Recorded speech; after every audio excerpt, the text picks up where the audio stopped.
मन को वश में कैसे किया जाए, मन को भगवान में कैसे लगाया जाए। कैसे लगाएं हम भगवान में मन को। भगवान सुखदेव कहते हैं कि मन को वश में करना कठिन जरूर है, लेकिन असंभव नहीं है।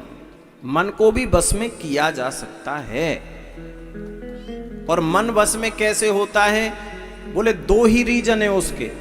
अगर किसी को मन कंट्रोल में करना है तो दो ही कारण है, तीसरा कोई नहीं है। कौन सा?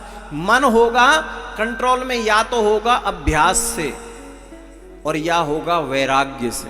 या तो आपके जीवन में ऑटोमेटिक वैराग्य आ जाए तो मन वश में हो जाएगा, या फिर होगा अभ्यास से। धीरे धीरे धीरे धीरे अभ्यास किया जाए। किस चीज का? किस चीज का? भगवान सुखदेव कहते हैं मन को वश में करना है तो एक सूत्र पकड़ो। क्या? बोले जितासनो जित श्वासो जित संगो जितेंद्रिय। सुखदेव जी कहते हैं मन को भी बस में करना है तो सबसे पहले क्या करना पड़ेगा? बोले आसन को जीतना पड़ेगा। आसन को। आसन को कैसे जीतें? बोले एक आसन से, एक ही आसन से बहुत देर तक भजन करने की आदत बनाओ, बैठने की आदत डालो। एक आसन से। हम लोगों के साथ दिक्कत क्या है? जब हम भजन सुनते हैं, कथा सुनते हैं, कीर्तन करते हैं, कुछ भी पूजा करते हैं, तो पूजा भी होगी ना घर में। अपने घर में कोई छोटी मोटी पूजा भी होती है ना, पंडित जी बैठा देते हैं, बोले पालती लगा के बैठ जाओ, बैठाते हैं ना आसन में। तो पंडित जी की बातन पे ध्यान कम रहे, इनमें ज्यादा जाए, जाए कि नहीं? हाँ, कभी ऐसे करेंगे, कभी ऐसे करेंगे, कहो तो पटलाई वो कुछ होता है ना, वो पाटा बोलते हैं, क्या बोलते हैं उस, पंडित जी इस पे बैठ जाएं, चलेगा? बैठा नहीं जाता। लेकिन मन को जीतने का पहला ही कारण है आसन। जितासनो। आसन नहीं जीतोगे, मन कैसे जीतोगे? एक आसन से बैठने की आदत, और वो भी थोड़ी मोड़ी नहीं, धीरे धीरे धीरे धीरे बढ़ाओ उसको। पहले तुम 2 मिनट बैठ पाओगे, फिर धीरे धीरे 5 मिनट बैठो, फिर 10 मिनट बैठो, फिर 20 मिनट बैठो, एक आसन से। कथा का भी नियम है। अगर भागवत कथा आप नियम से सुन रहे हो तो आसन से बैठना पड़ेगा,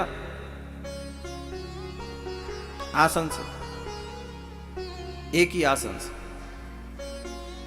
लेकिन बैठा नहीं जाता। ये मत समझना कि ऐसे नहीं बैठे हो तो फल नहीं मिलेगा। फल तो मिलेगा,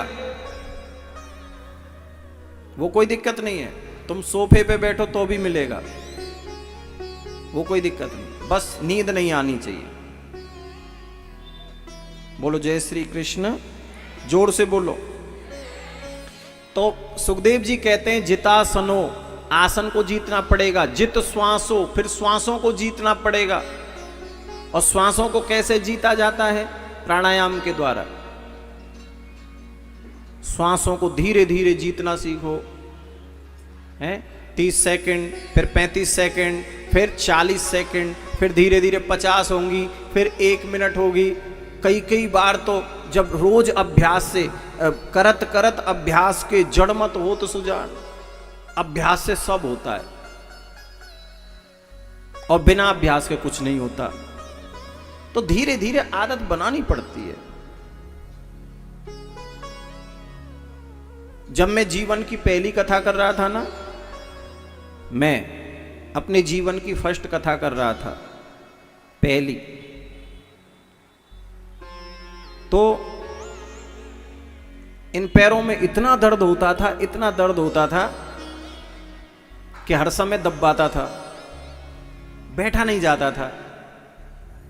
और धीरे धीरे धीरे धीरे आज देखो मैं कितना भी बैठ सकता हूं। कैसे हुआ ये? कोई जादू की छड़ी थोड़ी है, अभ्यास से। अभ्यास से सब कुछ हो सकता है, सब कुछ। तो श्वासें भी जीती जा सकती हैं अभ्यास से। जित श्वासो, फिर कहते हैं जित संगो जितेंद्रिय, अच्छे लोगों की संगति करो, ऐसे लोग जिन्होंने ऐसा किया हुआ है उनकी संगति करो। जिसकी हम संगति करते हैं उसके विचार हमारे जीवन में आते हैं, चाहे तो अच्छी संगति कर लो चाहे बुरी कर लो। जैसी संगति हम करेंगे वैसे ही हम हो जाते हैं। अगर बुरे लोगों के साथ रहोगे तो उसके विचार वैसे ही होंगे हमारे, जैसे उसके होंगे। अच्छे लोगों की संगति करो तो अच्छे विचार आएंगे, बुरे लोगों की संगति करो तो बुरे आएंगे। तुम कितने भी अच्छे हो, और किसी की आदत होती है ना, बहुतों की आदत होती है निंदा करने की, इसकी निंदा उसकी निंदा, इसकी निंदा उसकी निंदा। तो तुम कितने भी अच्छे हो, 5-7 दिन उसके पास बैठ जाओ तुम भी करने लग जाओगे। संगति का इतना असर होता है, बहुत असर होता है। तो जित संगो जितेंद्रिय। और अंत में भगवान सुखदेव कहते हैं, परीक्षित सीधा सा फॉर्मूला है मुक्ति पाने का, यानी भगवान को पाने का एक ही फॉर्मूला है। क्या?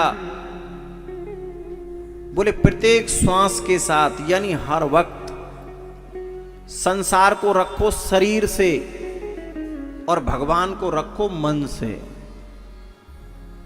मन में भगवान होने चाहिए और शरीर में संसार होना चाहिए, तो मुक्ति भी मिलेगी, भक्ति भी मिलेगी, भगवान भी मिलेगा।